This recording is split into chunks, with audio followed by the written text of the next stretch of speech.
So there was a manager that I worked with about a year and a half ago, who had a lot of, I'm sure there's a better word for this, but I'm just going to use this, a lot of paranoia about his staff and his position as a manager.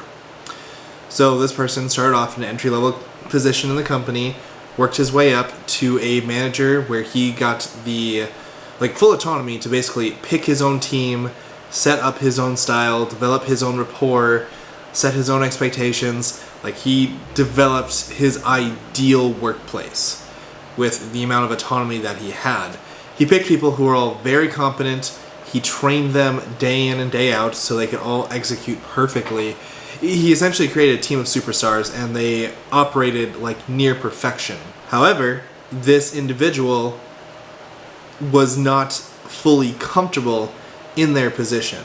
While they liked having all the autonomy to do whatever they wanted to with their team, a downside was that they were constantly worrying about losing that position. So as opposed to being grateful, oh yeah, I'm so happy I get to do all this stuff, they're like, oh, I get to do all this stuff, what if I lose it? What if I get fired? What if someone tries to take it away from me? What if someone throws me under the bus? So essentially, as opposed to just, operating with what they had, they spent a lot of their time focusing on the negative possibilities.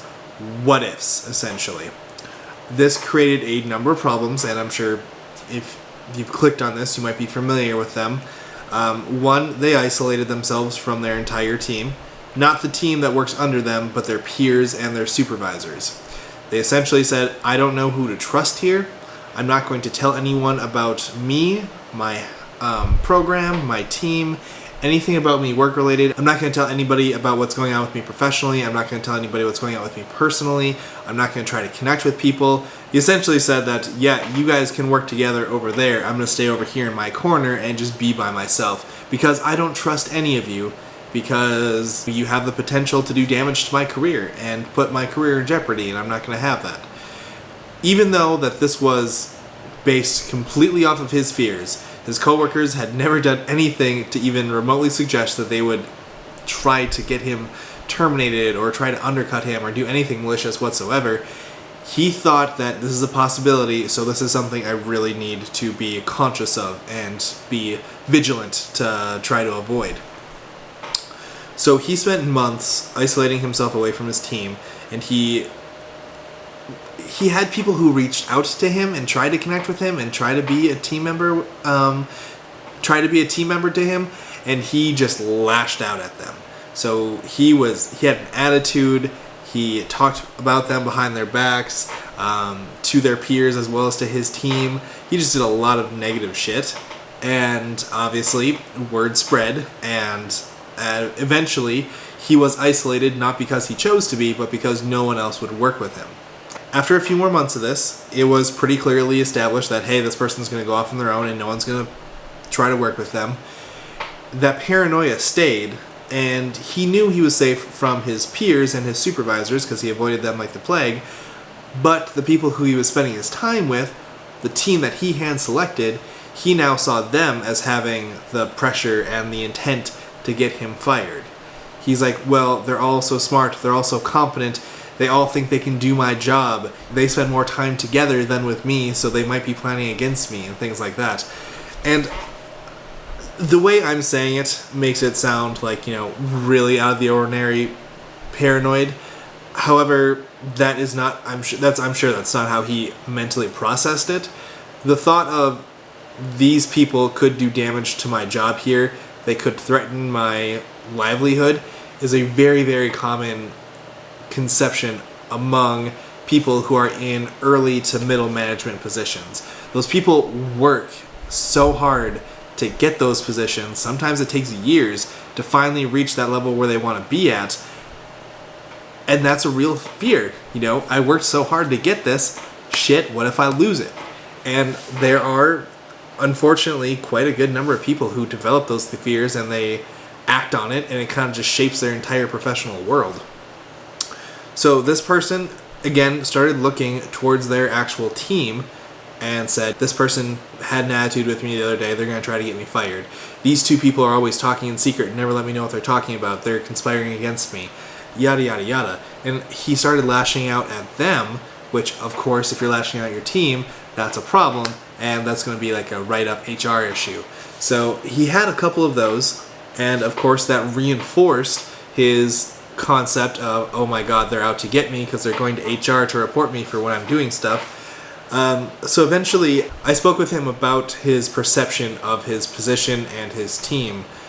One, I wanted to know why he thought that his position was in danger, and two, I wanted to know why he thought that his team were trying to jeopardize his, position. He responded with, well, I don't think my company is going to fire me. I don't think that anyone has it out against me. I just don't want to lose this position.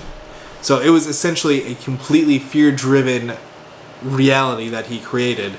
It was based off of, I need to protect this at all costs. And when talking about his team and why they would want to, get him fired, his response was, well, some of them think that they can do my job. And I asked, do you think they could do your job? He said yes. Do you think that they need to get you fired in order to do your job? Or do you think that they could be promoted all on their own with you staying exactly where you are? And it was like a light turned on in his head that he never processed that before. Because in this company there were like 16, 17, 18 different management positions, and several of them were open. So there were more than one alternative for them to go to. And he was like, oh, yeah, I guess they could, but what if they go, for my position? And I was like, hey, you're clearly showing your company you can develop leaders. In a matter of X amount of months, you've gotten these people who are brand new all the way up to supervisor level position. That is amazing. That's fantastic. Your company will probably do anything that they can to keep you, provided you're not lashing out and treating people like crap. And once we identified the value of what he's done with his team, he feels a little safer at work. He feels that his job's not so much in jeopardy. And this worked for about a month or two, and then he started having those thoughts again about a specific team member. So this time it was no longer about the team trying to take his job, it was one specific team member. And he had mentioned that she had a really bad attitude towards him lately. She had gone to HR a number of times, both called as well as was at the HR office in person. And again, the only thing he could think of was, she's trying to get me fired so she can take my spot. And obviously, the first thing that we did again was challenge this assumption that he was making. We said, why do you think this person has been having a bad attitude towards you? And he said, I have no idea. I haven't been treating her any differently. Like, there's nothing going on at the house that happens. And I was like, well, do you think that there's possibly something in her personal life that happened? Do you see her acting negatively towards anyone else, or is it just you specifically? And then again, the light bulb, oh yeah, she has been kind of negative towards other people. Now, is this negativity before she gets into work? Like, she's coming from a shit situation at home and she's unfortunately dragging it all to work with her, and that's affecting her interactions and morale? Again, that was just a possibility, but as soon as I said that, it again just light clicked in, like, oh, do you know what? She did mention she was having some problems with a significant other, parents, etc. And it sounded like quite a bit. So I'm like, oh, you think that might be the reason?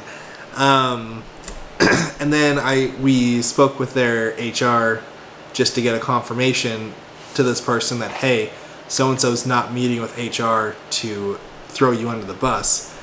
We framed it as, hey, we've noticed that this person's been coming into HR. Do they have any feedback for this manager that they can take and apply to their work so that they can not have any bad feelings between them and their team, and they can actually work on the stuff that people might be complaining about? And the HR person essentially said, no, it did not involve you. It's stuff going on in their personal life that they have to make me aware of because it might affect their job.